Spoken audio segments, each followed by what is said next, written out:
So, in our normal sessions, we have covered the evolution of the wireless communication starting from 1G to 5G, right? And in this section also, in CISSP, there's little bit more emphasis on 4G and 5G, and that is why we have it in our list to be covered today, right? So normally, uh, your cellular or mobile networks are wireless communications that traverse across cells. Now, what are these cells? So, what happens in a mobile communication is there is oftentimes a cell, okay, in every location. Location is specific cell, right? There will always be a lot of cells in a particular geographical area. And why we call it as a cell? Because every location will have a base unit. We can have a base station, we can say. This base station will be covering all those mobile devices which are there in this particular location. And when a particular location, a particular user actually moves from one particular physical location to another location, the particular switchover happens between the base stations, between the nearby base stations. Okay, so that is how your location is being tracked by your base stations, and how they are able to provide you services all the time. So all that feature is kind of inbuilt into your devices. Okay, so that is what we are referring here as cells. So cells are geographically dispersed areas that contains one or more cell sites or base stations. Okay, now we also use global system for mobile communication. We call it as GSM standard, which has been developed and enhanced over time to support the use of text and data in addition to voice.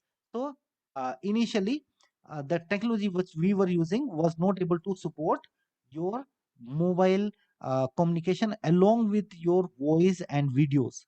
Nowadays, because of GSM, we are able to even communicate through all videos, and everything is possible, right?